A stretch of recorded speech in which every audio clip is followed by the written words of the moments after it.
நண்பர்களே, இப்போ நம்ம எங்கே இருக்கோம்னா வாக்கிங் போய்கிட்டு இருக்கோம். கடந்த 15 நாளாக வாக்கிங் போயிட்டுருக்கோம். இந்த வாக்கிங் எதுக்காகனா நம்ம உடம்பை குறைக்க நம்மகிட்ட ஒரு நண்பர் சேலஞ்ச் பண்ணியிருக்காரு. அவர் யாருன்னா என்னுடைய ஃபாலோவர், என்னுடைய சப்ஸ்கிரைபரு.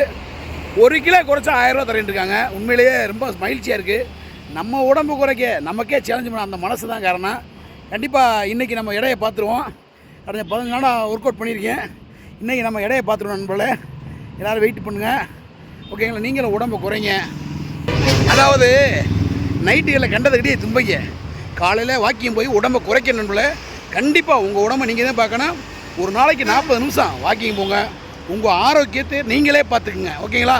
இன்றைக்கி எத்தனை கிலோ குறைச்சி எத்தனை ஆயிரம் வாங்க போகிறோம்னு வெயிட் பண்ணுங்கள். இப்போ எடையை பார்த்துருவோம், ஓகேங்களா? நன்றி, வெயிட் பண்ணுங்கள் நண்பர்களே.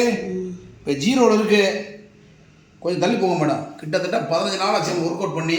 இன்றைக்கி நம்ம எடையை பார்க்க போகிறோம் எத்தனை சேலஞ்சுக்கு. பாருங்க எவ்வளோ இடம் இருக்கு மேடம்?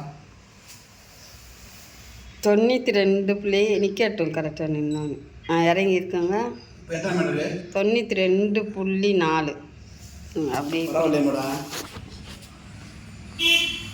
சார் மேடம், ஏகப்பட்ட வெயிட் கம்மியாயிருக்கேன், ஓகேங்களா?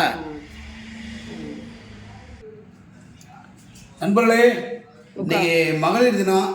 எல்லோரும் மகளிர் தினம் நல்வாழ்த்துக்கள். நம்ம எடையை கிட்டத்தட்ட அன்றைக்கி 95 கிலோ இருந்துச்சு. இன்றைக்கி 95 கிலோ இருந்துச்சு. இன்றைக்கி கிட்டத்தட்ட எத்தனை மேடம் குறைச்சிருக்கேன்? 95 இருந்துச்சு அன்றைக்கி பார்க்கும்போது. 3 கிலோ பக்கம் 3 கிலோ குறைச்சிருக்கேன் நண்பர்களே. கடுமையான உழைப்பு, கடுமையான வேர்வை சிந்தி வாக்கிங் போய் கஷ்டப்பட்டு நம்ம 3 கிலோ குறைச்சிருக்கோம். தொடர்ந்து அடுத்த வாரத்தில், இந்த வாரம் ஞாயிற்றுக்கிழமை விட்டுருவோம். வர ஞாயிறு போய் அடுத்த ஞாயிறு இந்த எடையை செக் பண்ணுறோம் நண்பர்களே. தொடர்ந்து நம்ம சேலஞ்சை கண்டினியூ பண்ணுறோம். எல்லாருக்கும் இனிய இன்றைக்கி என்ன நாள் மேடம்? மகளிர் நல்வாழ்த்துக்கள். நன்றி, வணக்கம். சின்ன வீடியோ தான். பாய் பாய்.